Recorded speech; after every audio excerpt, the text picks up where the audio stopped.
Good evening and greetings to all of my supporters. I want to thank you first and foremost for coming out tonight to celebrate the release of our new book, Redefining My Role as a Leader. Certainly this book was a challenge, but I made it through with the help of God and with all of your love and support. And I just want to thank you for being here tonight. I applaud you because you just took the first step towards getting ready for success. You just took the first step towards changing your life in the direction that it is supposed to go. So I'm not only excited for myself, but I'm excited for you because this is the day that the Lord has made, and we will rejoice and be glad in it. I want to talk to you about the book, Redefining My Role as a Leader.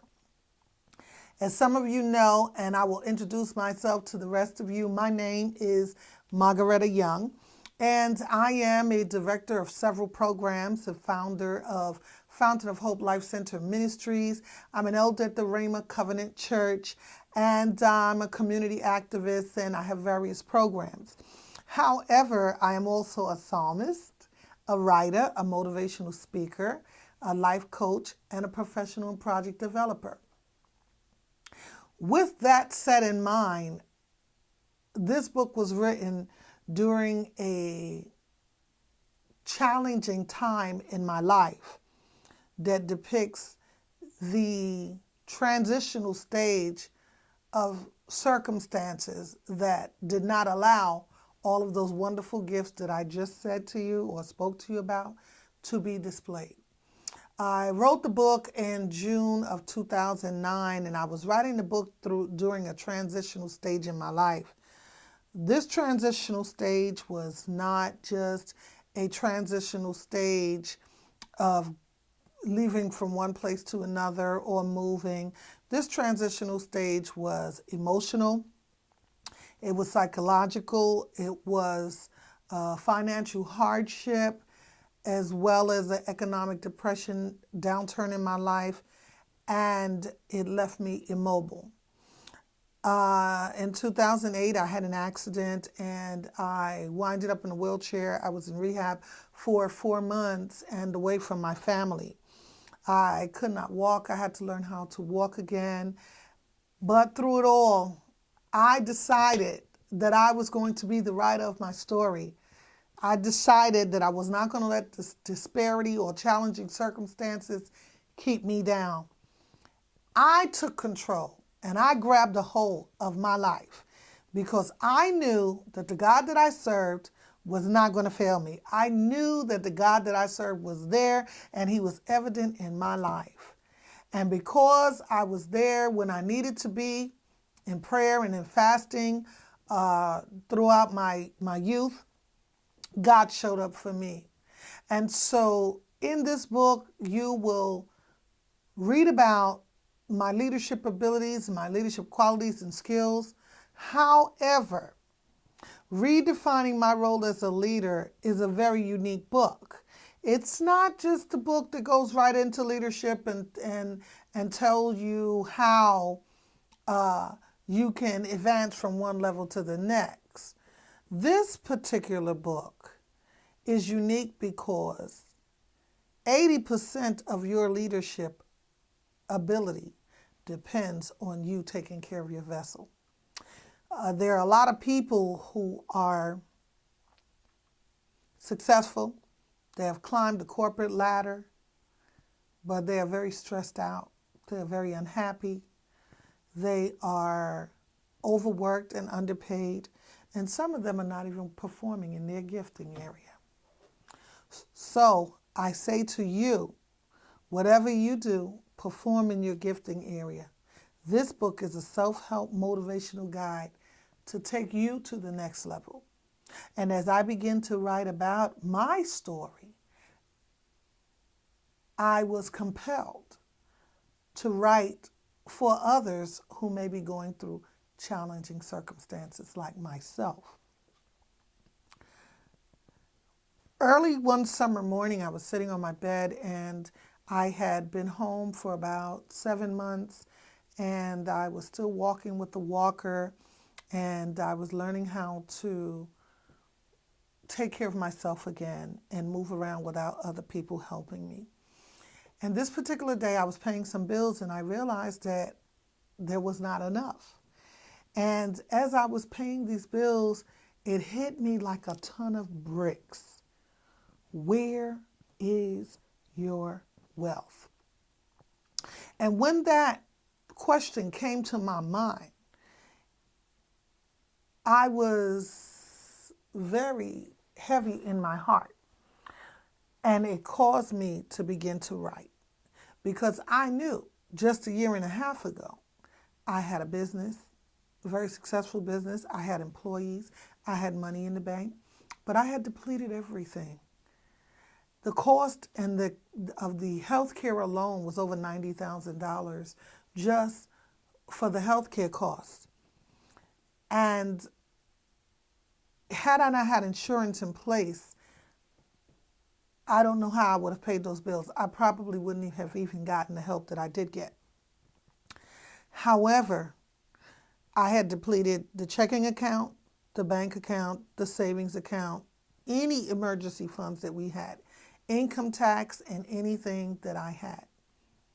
And when I looked around, I was very convicted, because I knew that something was drastically wrong, and I knew that it was unacceptable. So I began to write, where am I right now? Where was I? And where do I want to go? Where do I want to be? Margaretta, do you want to stay in this position? Or do you want to get up and be the leader that you are and declare who you are and reposition yourself for your wealth? And the answer was yes. And this is how redefining my role as a leader came about. While I was writing the book, I realized that I had already had the ability and the skills that I needed to be a leader. That was not the problem. The problem was there were so many things that was wrong with my health, and I did not want to be the picture of health. I wanted to be healthy. I did not want to seem like I was a poster child. I wanted to be that person. I wanted to be the leading example, so that when other people saw me, they knew that I was walking in excellence and that I was walking in victory. When I began to write the book, one of the things that really bothered me is that I wanted to make sure that I did not fail again. I wanted to make sure that my life lined up and that everything in my life was the way that Christ wanted it. I went back to my resource. I went back to my source, because since Christ was my creator and he had made me and he had made all things in me, I was able to do whatever I wanted to do. I was able to conceive whatever I had believed. As long as I believed it, I can do it, because Christ was the creator and the creator was in me. Therefore, I was a creator. So I began to present myself before God. The very first thing I had to do was to line myself up with God. I had to realign myself.